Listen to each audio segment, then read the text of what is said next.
Hoampitombona ho aminareo mandrakariva ny riavana ny fahasoavana sy ny fiadanana avy amin'ilay Andriamanitra ray sy Jesoa Kristy tompontsika. Amen.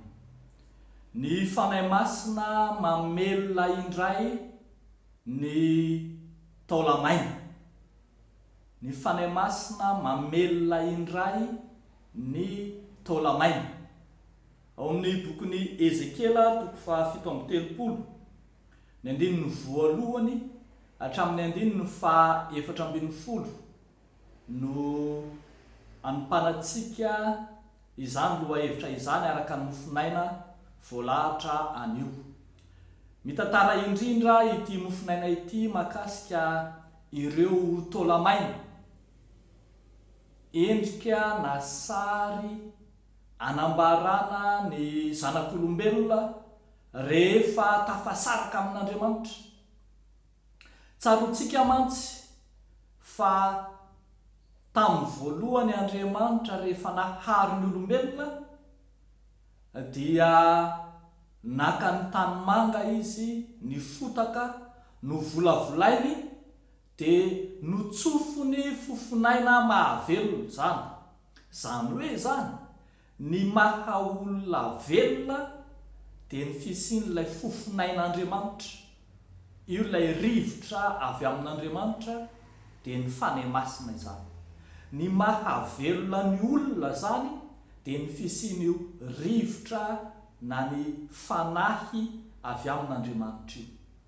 Rehefa tafasaraka amin'Andriamanitra nefa ny olombelona noho ny amin'ny fahotana dia niala tamin'ny olombelona ilay fanahy, niala tamin'ny olombelona ilay Andriamanitra ka dia tonga toy ny maty ny zanak'olombelona, tsy manana aina intsony.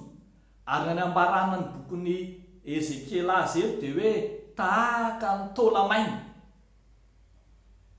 Fa eto hitantsika ny faminanian'i Ezekiela fa misy fahariana vaovao ataon'Andriamanitra dia ny fanirahany ny fanahiny masina amelona indray ireo taolamaina ireo.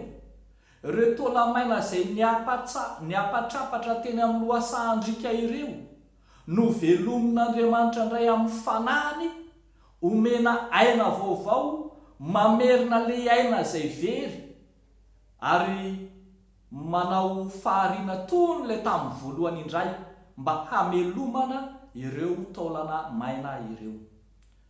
Rehefa asian'Andriamanitra ny fanahiny ny fahamainana dia tonga olona velona izy. Ary izay no teneniny hoe ataoko ao anatinareo ny fanahiko dia ho velona ianareo. Eo amin'ny 4:40. Ry havako malala amin'ny Tompo, isika izay mena izao tenin'Andriamanitra izao, isika ihany koa dia manana ny fahamainana amin'ny endriny maro samihafa. Maina ara-panahy, maina noho ny fahotana, maina noho ny fitaka sy ny lainga, fahamaina ny kolokolo sy ny faharatsiana, ny fahamainana amin'ny endriny maro samihafa mitondra antsika ho amin'ny fahafatesana. Fa indro ilay fanahy masina handrakotra amin'ny endrika vaovao indray ny fiainantsika ka ananantsika fiainana vaovao tahaka an'izay anambarana eto ny faminanian'i Ezekiela.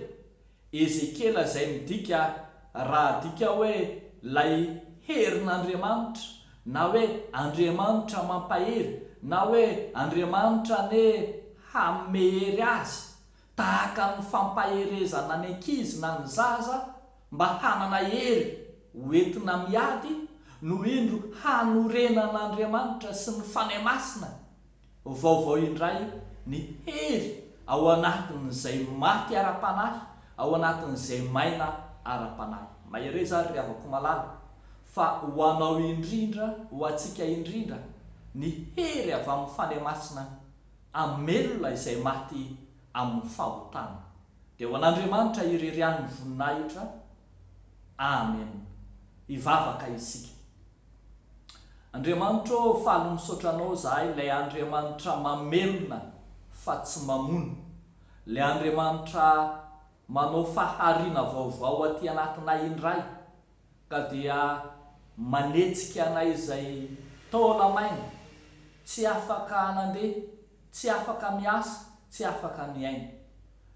Velonay natrapamonjena izahay noho ny aminao Jesosy Kristy, noho ny aminao fanahy masina. Fa velony koa Tompo ireo rehetra izay mbola mitoetra ao anatin'ny fahamainana eto amin'ny firenenay, eto amin'ny tanindrazanay, eo amin'ny fiangonanao, eny eo amin'ny fiarahamonina misy anay. Ianao Andriamanitra irina indrindra hamelona amin'ny fanahy masina, amin'ny fanahy vaovao ny fiainam-piarahamonina manodidina anay. Dia amin'ny anaranao Jesosy Kristy mahavonjy no anaovanay sy angatahanay izany mivavaka izany.